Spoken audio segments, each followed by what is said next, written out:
waktu itu di Jepang bawain biskuit, jadi satu kampus itu biskuit saya itu buat aku.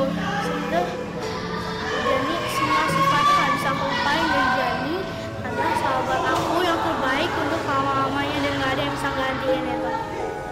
Dan selalu kalau ditanya nggak pernah malingkan muka gitu ya, ditanya kalau selalu berhadapan, sudah Pak Wasim, udah nggak apa-apa, sudah bilang gitu aja.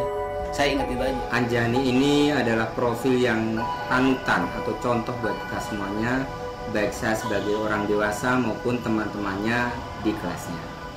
Anjani tidak pernah keluh kesah dan tidak pernah menyampaikan hal yang mengecewakan, karena anak ini sangat-sangat lembut baik dalam perkataan, budi bahasa maupun tutur sapanya.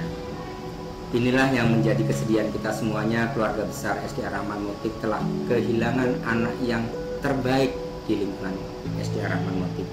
Kita semua merasa kehilangan. Semoga Allah memberikan tempat yang terbaik buat anak kita tercinta ini. Pasti orang tua yang memiliki anak seperti Jani sangat bangga dengan Jani. Menurut dia tidak pernah meninggalkan sholat di rumahnya, dibantu dengan susternya. Dia bersama-sama berjamaah karena dia menyadari betul orang tuanya belum sempat untuk berjamaah. Dia menyempatkan waktu dengan berjamaah dengan susternya. Dia belajar sendiri. Ya pokoknya bisa dikatakan sudah mandirilah di kelas 2 ini. Memang dia juga disiplinnya tinggi, selalu belajar dan belajar terus, nggak pernah berhenti. Waktu dengar di atas dia udah meninggal, saya buru-buru lari itu, bilangin perasaan saya yang terlalu shock. Ya, kalau Anjani itu ya anaknya juga baik, sopan, terus terhadap teman yang lebih dewasa, karyawan, nggak apa, dia orangnya gimana ya, sangat menghormatin gitu, yang lebih tua. Dia tuh ya anaknya ya gimana ya, diem gitu. Jadi kalau dipecandain juga santai aja gitu. Kayaknya nggak ada rasa marah atau gimana gitu. Susah untuk ininya susah gitu ya. Jadi ya paling ya ini aja lah.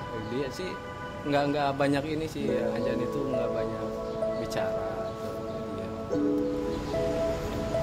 Ya, Anjani itu alhamdulillah orangnya sabar dan baik, nggak pernah marah-marah kayak orang lain.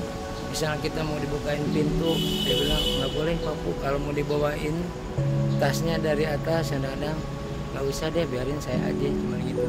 Jadi saya tuh aduh, kayak gimana ya, kehilangan kalau orang-orang seperti Anjani itu orangnya sabar. Kalau ada temannya godain juga kayaknya biasa-biasa aja, nggak dimasukin hati itu, sabar. Pokoknya beda sih sama anak kecil lain. Anak kecil lain kan itu kalau minta apa ngerengek gitu kan.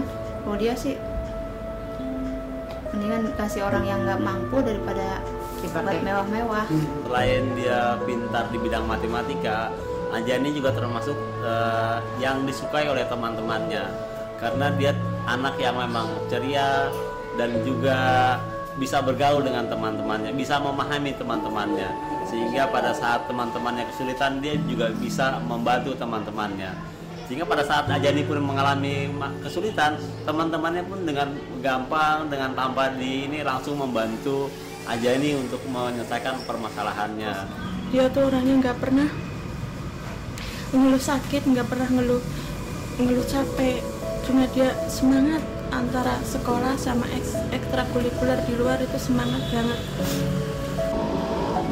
Bahkan saya sampai nggak bisa bahasa Inggris, diajarin Jani, yang Jani begitu semangat, terus ayo belajar bahasa Inggris. Saya diajarin sama Jani.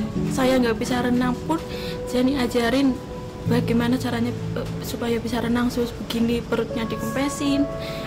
itu nafasnya diatur, itu didikan Jenny buat saya, Mas. Bahkan saya melakukan sholat sehari 5 waktu, itu pun kadang nggak tepat waktu. Jenny selalu bilang, "Sus, udah azan nggak sholat," selalu dia bilang begitu, Mas. Jenny anaknya mirip banget sama ibunya, soalnya walaupun Jenny udah nggak ada, mamanya tetap ingat sama anak-anak Rahman. Selalu kalau misalnya dari Jepang bawain oleh-oleh, aku selalu doain supaya Tante Niken bisa punya anak yang adiknya Jenny lagi. Aku persembahkan syair ini untuk Ananda Anjani Safira, syair yang kukarang sendiri. Awal dan akhir.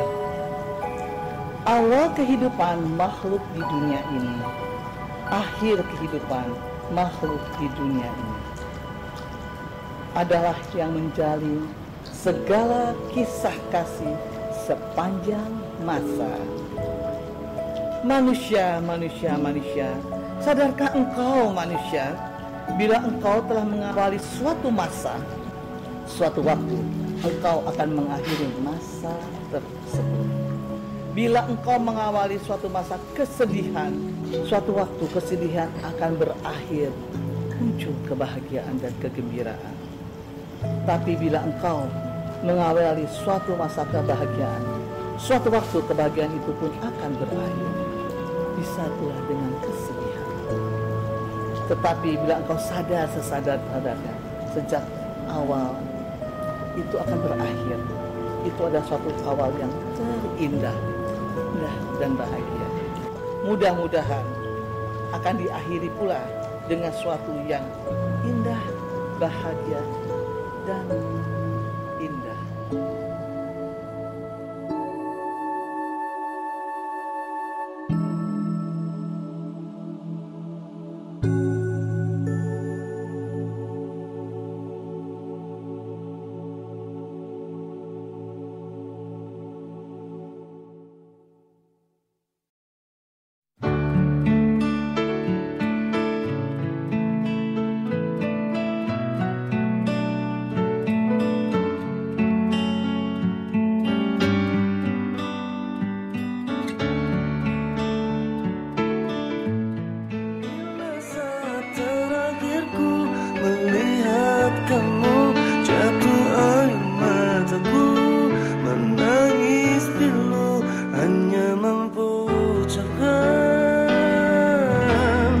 Selamat jalan.